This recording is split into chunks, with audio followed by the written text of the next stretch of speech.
Somos estudiantes de Ingeniería en Sistemas de la Escuela Politécnica Nacional. Vamos a hablar acerca de computación cuántica. Los temas a tratar son teoría cuántica, origen, cronología, ventajas y desventajas, hardware, software. Empecemos. Teoría cuántica. Cuántica es uno de los pilares fundamentales de la física actual. Se trata de una teoría que reúne un formalismo matemático y conceptual para dar explicación a procesos cuya comprensión se hallaba en conflicto con las concepciones físicas clásicas. Las ideas que sustentan la teoría cuántica surgieron, pues, como alternativa al tratar de explicar el comportamiento de sistemas en los que el aparato conceptual de la física clásica se mostraba insuficiente, es decir, una serie de observaciones empíricas cuya explicación no era abordable a través de los métodos existentes, apoyándose básicamente en la mecánica de Newton y la teoría electromagnética de Maxwell. ¿Qué es la computación cuántica? Surge de la convergencia de las dos teorías tan importantes como la cuántica y la computación. Es un paradigma de computación distinto al de computación clásica, es por eso que se utilizan los qubits. Un ordenador cuántico necesita que las partículas que vayan a conformar los qubits que lo componen puedan encontrarse en dos estados al mismo tiempo, requiriendo un aislamiento casi total y un entorno que controle y evite cualquier posible interacción de los qubits con otras partículas o radiaciones, lo que hace complicado construir actualmente computadores cuánticos reales que pueden llegar a ser estables, y es este el motivo por lo que aún no se ha llegado a implementar un ordenador cuántico con suficiente capacidad, llegando solo a realizar prototipos que poco a poco van avanzando. ¿Qué son los qubits?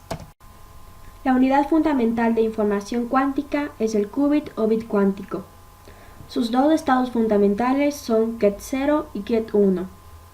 Un qubit no puede ser clonado, no puede ser copiado y no puede ser enviado de un lugar a otro. Un estado cubital puro es una superposición cuántica de los dos estados convencionales de un bit clásico, 0 y 1.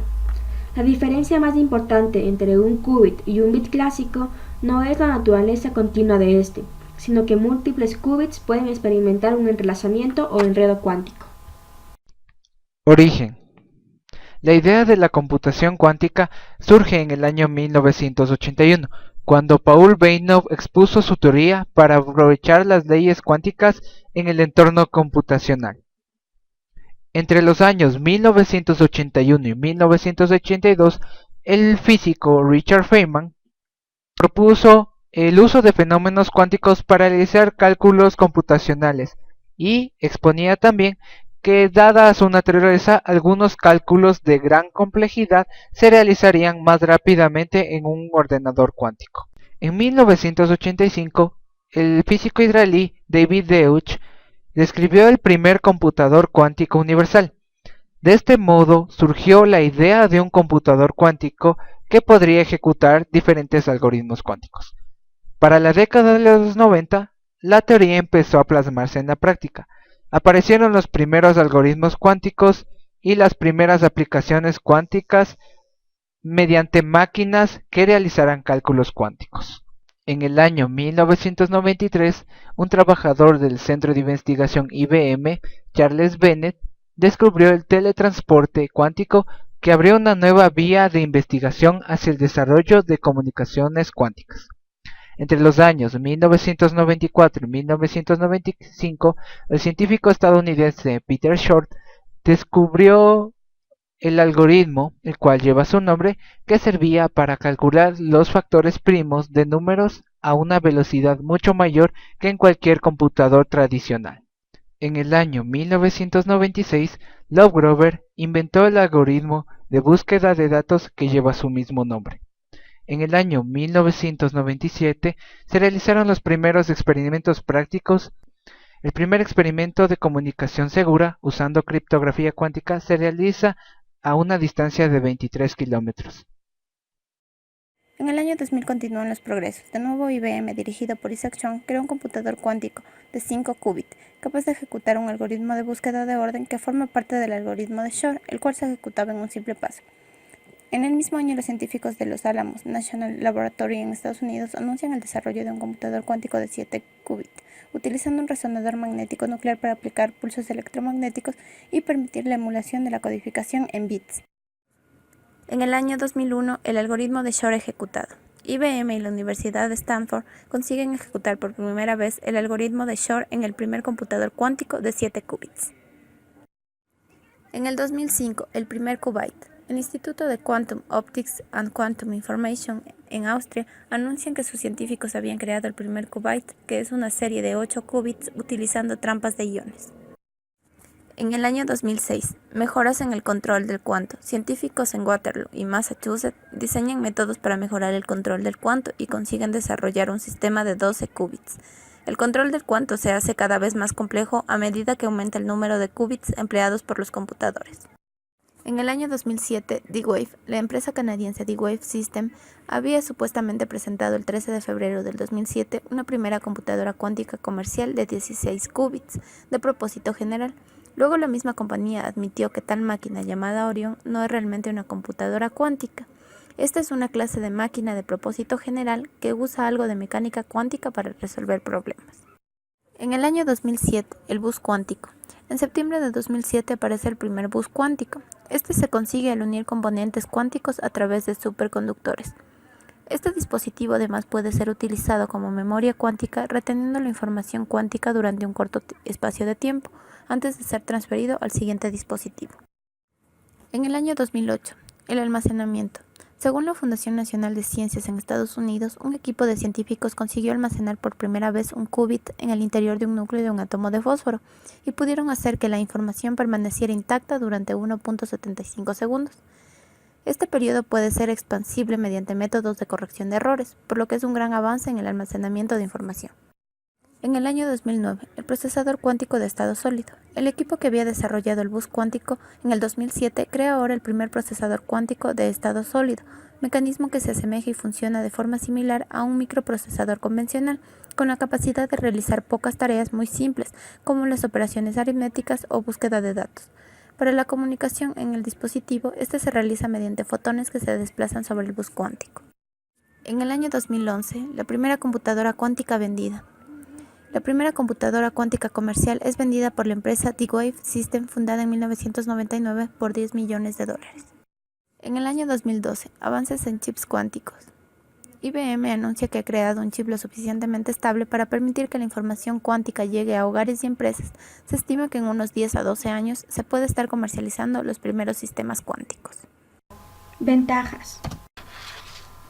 Las ventajas que aporta la computación cuántica son la aplicación masiva de operaciones en paralelo, la capacidad de aportar nuevas soluciones a problemas que no son abarcables por la computación tradicional. La computación cuántica permite resolver problemas matemáticos complejos de manera mucho más eficaz que el computador tradicional.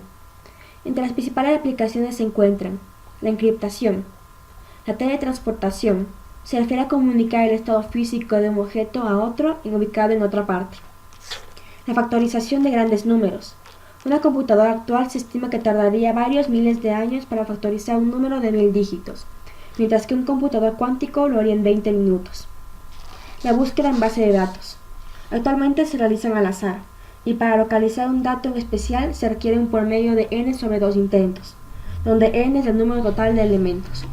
Un computador cuántico podría realizar lo anterior en un número de intentos igual a la raíz cuadrada de n.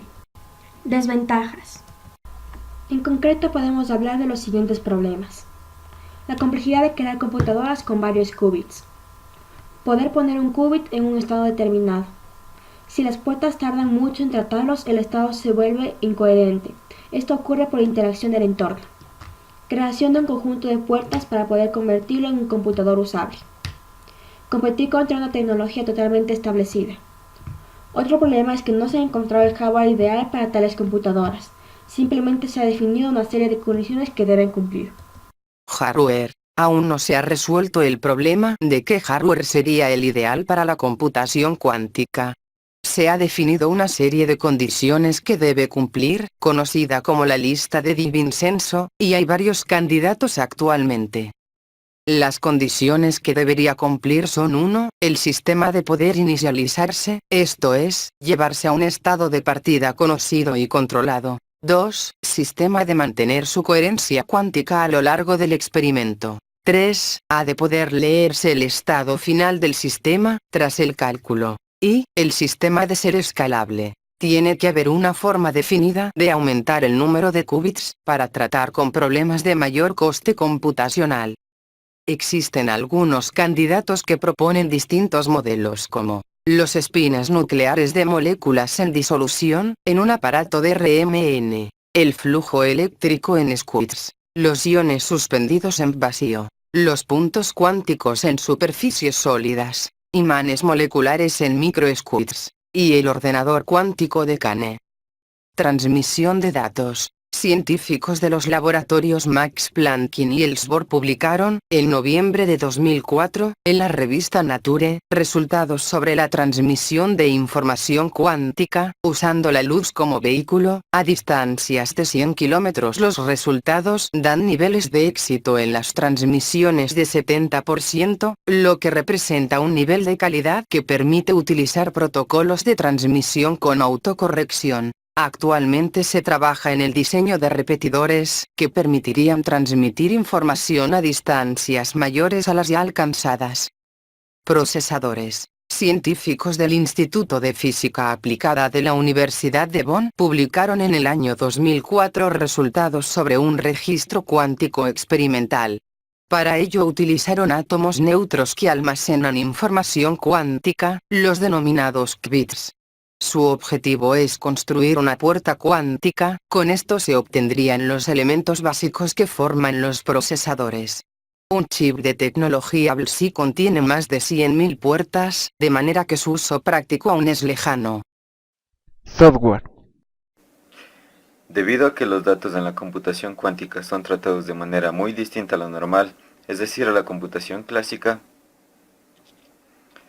el software cuántico debe contar con tres partes básicas que son puertas cuánticas, errores cuánticos y algoritmos cuánticos. Una forma para la obtención de puertas cuánticas es la cuantización de las puertas clásicas, que pasa por reinterpretar los bits como qubits. Se puede demostrar que el conjunto de puertas cuánticas que afecta a solo un qubit, conjuntamente con las puertas llamadas control node, que afectan a 2 qubits, forman un conjunto universal con las que se puede construir cualquier programa cuántico. En este aspecto se busca la obtención de algoritmos cuánticos que aprovechen al máximo su capacidad, ya que en la actualidad su número es reducido. Ya se ha mencionado que aunque mediante superposiciones apropiadas, es posible manejar un número exponencial de estados, eso no supone que esta información esté disponible. Para acceder a esta información debemos medir sobre el estado colapsándolo, y la información se pierde casi en su totalidad. Para aprovechar los aspectos cuánticos, debemos combinar la posibilidad de paralelismo cuántico con la interferencia. Estos errores provienen de la inexorable interacción del ordenador con su entorno, proceso denominado de coherencia. Se pensó que no podían existir métodos para el control de errores cuánticos, pero se ha mostrado cómo es posible contener los errores mediante códigos cuánticos correctores de errores. Estos códigos detectan y corrigen estos errores, usando sofisticadas técnicas cuánticas.